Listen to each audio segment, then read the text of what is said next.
दो पंडितों की लड़ाई। दो पंडित और एक साधु की कहानी। दो पंडित आपस में लड़ रहे थे और यह कह रहे थे कि मैं सबसे बड़ा पंडित हूँ। दूसरा बोला, मैं सबसे बड़ा पंडित हूँ। उस गांव में एक ही मंदिर था, लेकिन वह दोनों पंडित यही सोचा करते थे कि मैं इस मंदिर में रहूंगा। लेकिन कोई भी इस बात का फैसला नहीं कर पा रहा था कि कौन सा पंडित इस मंदिर में रहेगा।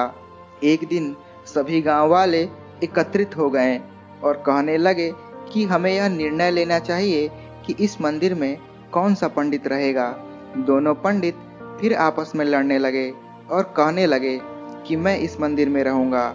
दूसरा बोला, मैं इस मंदिर में रहूंगा। तभी सामने से एक साधु महाराज जी आ रहे थे। उनकी नजर पड़ी कि बहुत सारी भीड़ एक जगह खड़ी हुई है। साधु महाराज जी नजदीक आए और कहने लगे कि आप लोग यहाँ पर क्या कर रहे हैं। फिर साधु महाराज जी को सभी लोगों ने बात बताई।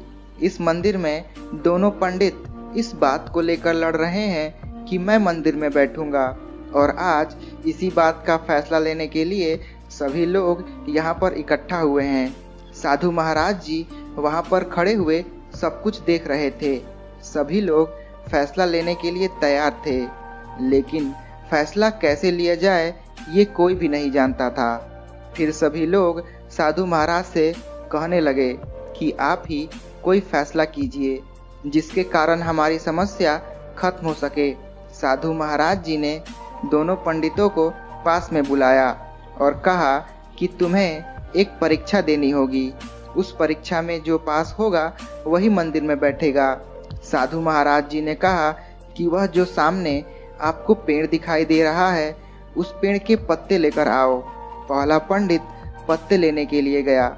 जब वह पत्ते लेने जा रहा था, तभी उसे कुछ पैसे पड़े हुए नजर आए। उसने वह पैसे उठाया और अपनी जेब में रख लिया और पत्ते लेकर वापस आ गया। फिर उसके बाद दूसरा पंडित पत्ते लेने के लिए गया।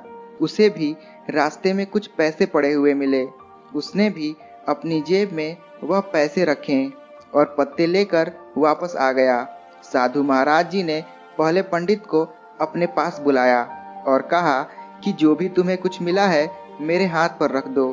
पंडित ने पत्तों के अलावा महाराज जी को कुछ भी नहीं दिया।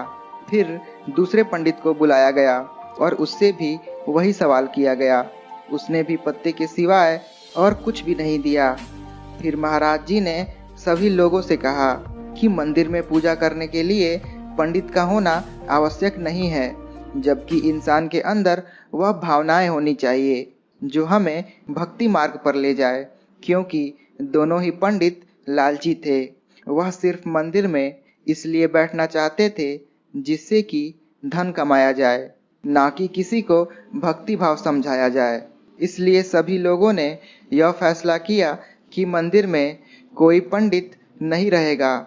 जिसको पूजा करनी है वह अपने आप ही आएगा और अपनी भक्ति भाव से पूजा करेगा।